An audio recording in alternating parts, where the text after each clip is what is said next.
Hi, I am doctor Anamika and today I explain कि दांतों के जो मसूड़े होते हैं उनको हेल्दी रखना बहुत ज़रूरी है और उसको हम कैसे रख सकते हैं। बहुत ही सिंपल है। खाना हम सबको भी खाते हैं, फ्रूट्स हम सबको बहुत पसंद है, हम बहुत सारे फ्रूट्स भी खाते हैं। तो कौन से फ्रूट्स हमारे मसूड़ों के लिए हेल्दी हैं, आज वो मैं बताऊँगी। अगर आपके मसूड़े, पहले तो ये जानना ज़रूरी है कि मसूड़े स्वस्थ रखना ज़रूरी क्यों है। अगर आपके मसूड़े स्वस्थ हैं, बहुत टाइम तक हेल्दी हैं, बहुत टाइम तक स्ट्रॉन्ग हैं, उतने टाइम तक आपके दांत बहुत अच्छे रहेंगे। क्योंकि अगर मसूड़े हैं, जो दांत हैं, वो मसूड़े दांत के आजू बाजू उनको एनवलप करके, उनको होल्ड करके मदद करते हैं उनको जगह पर रखने के लिए। दांत तो वैसे सॉकेट में ही होते हैं, बट मसूड़े उनके आसपास रह के उनको अच्छे से प्रोटेक्ट करते हैं, ताकि जो भी बैक्टीरिया है या जो भी खाना है या जो भी है वो दांत तक ना पहुँचे या अंदर तक ना पहुँचे।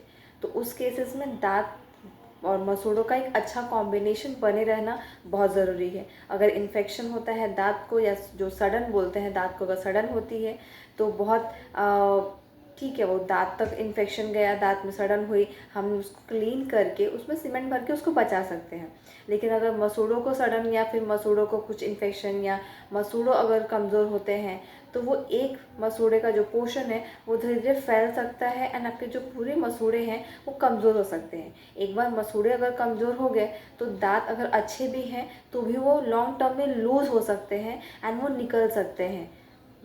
जो दांत मोबाइल होते हैं वो इतने सीवियर और मोबाइल होते हैं कि उनको ग्रेडिंग दी गई है, ग्रेड 1, ग्रेड 2, ग्रेड 3। ग्रेड 1 जो स्लाइट मोबाइल, ग्रेड 2 उससे ज़्यादा मोबाइल, ग्रेड 3 जहाँ दांत एक्चुअली में ही एकदम सॉकेट में जस्ट रखा, आप उसको ईजिली पकड़ के हाथ से निकाल सकते हो, इतने हद तक मोबाइल हो सकते हैं। इन सब दांतों को हमें प्रोटेक्ट करना है, मसूड़ों को स्वस्थ रखना है। हम उसको कैसे कर सकते हैं? नॉर्मल जो हम फ्रूट्स खाते हैं उसमें आप एप्पल खाइए। एप्पल जो फाइबरस फ्रूट है वो जब आप खाते हो तो फोर्स लगता है एंड उसकी वजह से ब्लड सप्लाई इंक्रीज़ होता है। ब्लड सप्लाई इंक्रीज़ होगा तो मसूड़े हेल्दी रहेंगे। जो इन्फ्लेमेशन है वहाँ पे ब्लड सप्लाई आएगा, वहाँ पे जो इन्फेक्शन होंगे उससे लड़ने के लिए मसूड़ों को ताकत मिलेगी। तो blood supply is a good thing. Again आप पाइनएप्पल खा सकते हो। पाइनएप्पल में एक एंजाइम होता है कॉल्ड प्रोलेन, जिसके वजह से जो आपका इन्फ्लेमेशन है, जो मसूड़ों में सूजन है वो कम होती है। अगेन विटामिन सी इन्फ्लेमेशन कम करता है।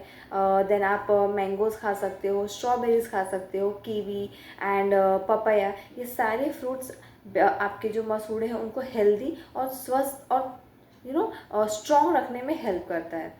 तो अगर आप एक तो बेसिकली है कि आपको ब्रश करना है, brushing the best simple medicine you can give to your tooth and gums. तो अगर आप ब्रश कर रहे हो तो बहुत अच्छी बात है, रेगुलरली आप ब्रश तो कर ही रहे हो, पर साथ में अगर आप फ्लॉस कर रहे हो तो ये बहुत अच्छी बात है। आप दांतों को अपना क्लीन रख सकते हो। तो ब्रशिंग, फ्लॉसिंग, अगर आपका फाउल स्मेल का प्रॉब्लम है तो आप देखो कि वो फाउल स्मेल क्यों है।